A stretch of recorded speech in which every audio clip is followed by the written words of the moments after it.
Today I want to share with you 11 concepts and methods that can help you to figure out what you want to do in terms of work and career. You might already know that you don't like your job or that you feel completely bored at it, but the problem is that you don't know what you would want to do instead. And if you've been at the same job for years or even decades, then it can be really hard to think outside of the box. Number 1 is the lottery or miracle exercise. In the lottery exercise, you imagine a situation where you've won the lottery, like this dude here who won $70 million.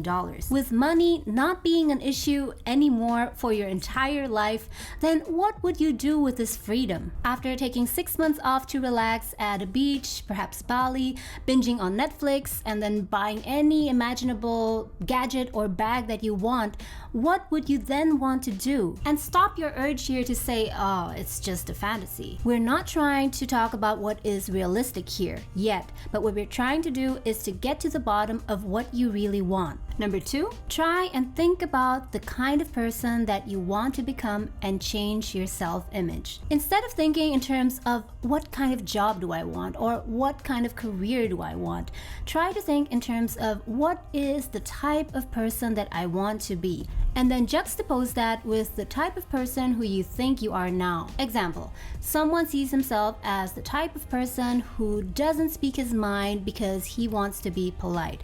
He might want to become the type of person who expresses his opinion as long as he knows that that will better the situation. And this basic change in self-image can help him realize what he really wants to do in terms of work. For example, if he wants to have a career where he expresses his opinions and shares advice and tips, he might want to consider to become a consultant. Here you allow yourself to see yourself in a different light. Number 3, work factors and work condition analysis. Analyze all the facets of your current job that you don't like, and you can check out my video here to find out about all the things that can make someone unsatisfied with their job. Write down as many items as possible, as detailed as possible, and then for each item, write down the opposite or the ideal situation. For example, someone could say, I don't like the idea of working with Excel sheets the whole day. So the opposite or the ideal situation could be, I want to work in a job where I do more physical activities. Or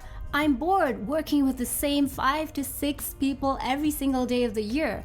I want to work in a job where I can meet new people and see new faces every day. Once you have this list, rank them by importance and then focus on the top 3 to 5 things. Then, as soon as you can, move to a job that fulfills these 3 to 5 criteria. Also, be open to consider jobs that you might not have considered before. Number 4 is the Ikigai concept. This is an oversimplified explanation of the Ikigai concept. Here you try to find the intersection or overlap between your passion, mission, vocation, and profession. What I like about this concept that it is holistic and that it gives you an idea about how these terms vocation, passion, mission, profession work together. But it may or may not appeal to you specifically depending on your thought process. And the great thing is that you don't have to choose between one concept or method and the other. They are not exclusive and they can be used in combination. Use these as tools to explore different angles. And if you find that something doesn't work for you, then just move on. By the way, I'm considering to make individual episodes for each of these methods and concepts. So please let me know in the comments below if you're particularly interested in any of these so I can make a video on that. Number 5 is good old brainstorming. Do you know what the real problem is that people face when they do brainstorming and why they feel that they don't get anywhere? The challenge with brainstorming is that we tend to think that we need to come up with something really grand and substantial before we even write something down, and therefore we censor ourselves before we even start the process. Start from scratch and write down everything, every little single thing that you are even slightly interested in. The key here is not to censor yourself. Write down every single thing that gives you the slightest positive emotion or excitement, including things that might sound rather unimportant at first, such as growing tomatoes and lettuce on the balcony, or commenting on celebrity outfits, or installing a kitchen cabinet, and so on. Challenge yourself to come up with 100 different things. Yes, you heard me right, 100 things.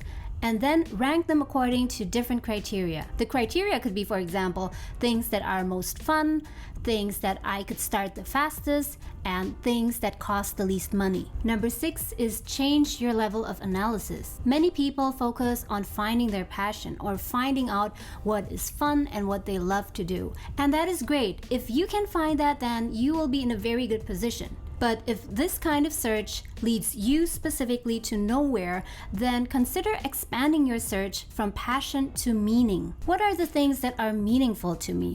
They are not necessarily things that are at the top of my fun list, but they are things that are deeply important to me. For example, writing a blog about underrated films, or furnishing my whole apartment with sustainable materials. This thing that you come up with might not be your biggest passion, but because it is something that is meaningful to you specifically, it will drive you to action. It might not be a job at first, but it can eventually lead you to a job. Number 7 is the mindset about finding the perfect answer. Some people think that you can only take action once you found the perfect answer, once there is zero doubt, but this is rarely the case. Sometimes people experience a eureka moment, but more often change happens gradually. Try and adopt a mindset that doing just anything at all that leads to even just a 1% improvement compared to where you are now will eventually lead you to where you want to go, and that you'll get there if you just have the courage to follow the trail.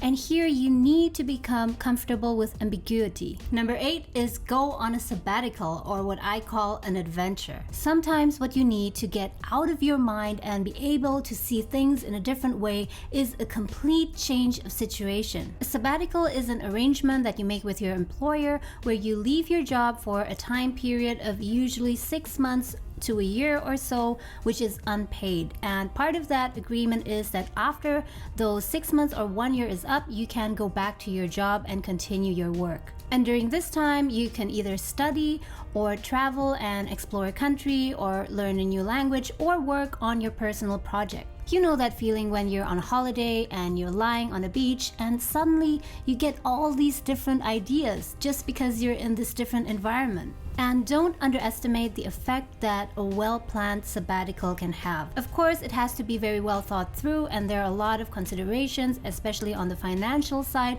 but in many cases, a sabbatical will really be worth it. Number 9 is make your own internship or personal project related to 2 or 3 things that you are interested in, even just slightly interested in. And the reason is that oftentimes, in order to find out what you want to do, you just have to get out of your head and get hands-on. For example, if you had that idea of furnishing your apartment with sustainable materials, then go ahead and make it into a project or internship. And the activities here could involve reading tons of blogs and books on this, exploring different materials, and also trying out different carpentry techniques, exploring new skills, trends in that area, and business opportunities. And in this 1 month or so that you really get hands-on and explore this thing, you will get valuable insights on whether or not this is something that you want to explore further or not.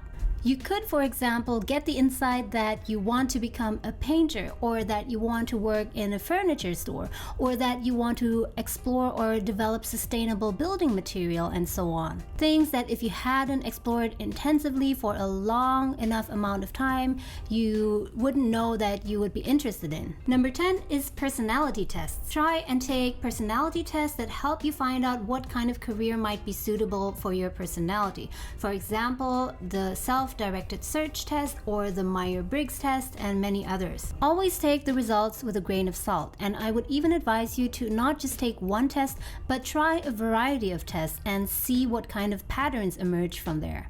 Also, a note of caution when interpreting these personality tests, because the kind of jobs or careers that are suitable for your personality are not necessarily the things that are meaningful to you. But at least it will give you something to work with, because after you do these personality tests, you'll be presented with a list of different jobs or careers that could be suitable for you, and you might get new insights from that list. Number 11 is meta brainstorming. This is for real, and you have to do this because the thing is that methods and concepts that might be suitable for some people might not work for you, because every person has a different thought process. I've given you some methods and concepts of how you can find out what you want to do, but if it still doesn't work for you, what I would advise you to do is brainstorm other methods of brainstorming that work for you specifically. A few important notes when implementing this. Number one is try different methods and try to combine these. And if you find that these don't work for you, then move on and try something else. Number two is to get out of your comfort zone.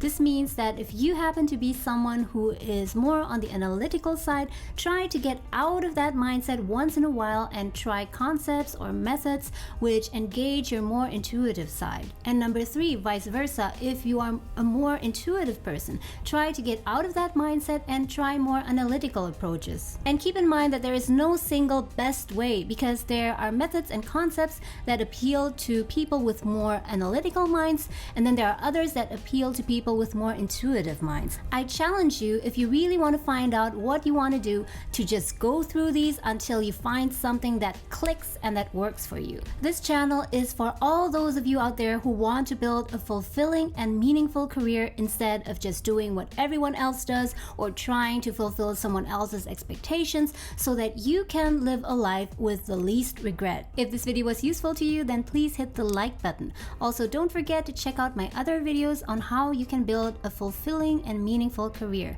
As always, thank you so much for watching, and I hope to see you again soon.